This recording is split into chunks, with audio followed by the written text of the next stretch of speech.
Kevin was a typical happy child. There was always laughter and always playing and happy and all. He was always very normal.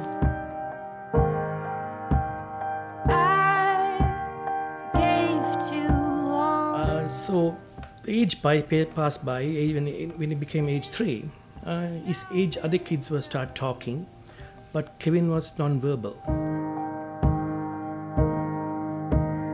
So the first, when the doctor was asking about, have you heard about developmental delay? We said no.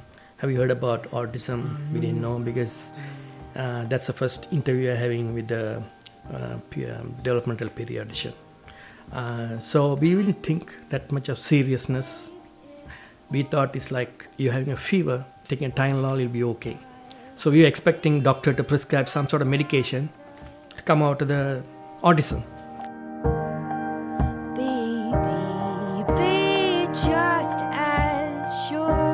At that time, we have never heard of this type of handicap or disability, and we were wondering what happened. It's something new, never heard of. We have never heard any of our friends or anyone having it. So we wanted to know more about it, and I was in denial. Actually, I wouldn't believe it that there's something wrong with my child, because everything else was okay. It's just that he wasn't talking. So it took a while. So one of my friend, she recommended Geeta. So we called Geeta. So and we explained to Geeta about our son. So Geeta recommended that she asked whether we know about Mukibam.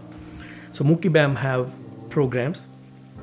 So why don't you start there? She will also come there and meet us there. So that's the way we went to Mukibam, and we met Geeta. Then Mukibam program was over after a period of 6 months. Then Geeta said, if you want to continue, why don't you come to SAC? SAC at the time was not registered, so it was in the Geeta's basement we were working. So I took Geeta there. So Geeta's students, dance students, they were the volunteers at the beginning. I used to say I'm his volunteers. So they are the people, so that's the way we got engaged with SAC. Actually, it was inspired by one of the doctors, Dr. Siva Yogam, who came from Sri Lanka, and he actually went to Omni to find out, who is the person, how do we get hold of somebody who is doing autism. So they went to Omni Television.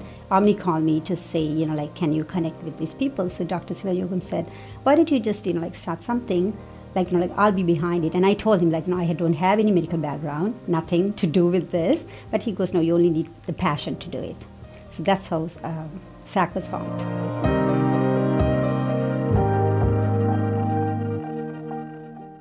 So in the summer of 2009, we began our summer series.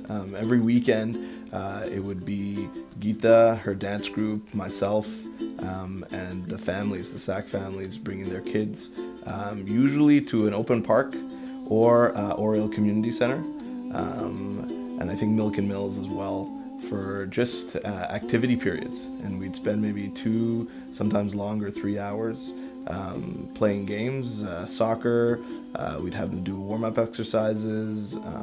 We'd also, include maybe a little workshop around food, and we'd bring out these awful tasting gluten-free cookies and baked goods, because we were trying out different diet things for the kids. And we did that throughout the summer, and it was a really good opportunity for the families to get to speak to one another, figure out what kind of issues they had, and look at what we could do going forward. And in terms of SAC and its growth, it's very, it's very emotional for me, because seeing an organization that was very small, and now every 6 weeks we get 10 new kids coming in, and I still remember walking into this new center now and seeing that this is our place and our home. So going from a temple basement to a center where now everything's organized, we have our own space, we're more free to do what we want to do, is really great.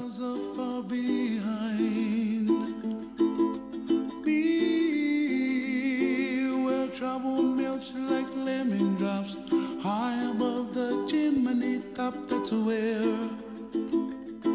you find me, oh, somewhere. volunteers, I will tell you, is amazing. You should have passion to work with the kids, first of all. So kids came there, and they are in university, they are still coming as a volunteer. And some of them are working, still they are coming to volunteer. SAC is not only working with kids with autism, they are bringing the younger generation into the awareness.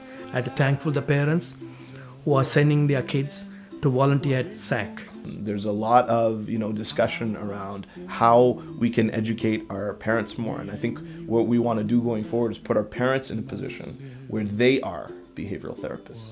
Because when you think about children growing and developing and becoming successful, it's all down to parents. What children with autism need are parents with those skills. So giving them those skills. People talk a lot about the 20 hours that a child needs per week.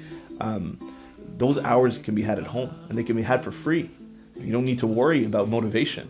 I mean, there's nobody more motivated than a parent, and give them the confidence that they've already started to get, but that they're going to need. Because we're not a 6-month initiative, we're not a 6-year initiative, we want to be a lifetime initiative. And to do that, we need to come up with sustainable solutions. And that's ultimately through our parents. You ought to know.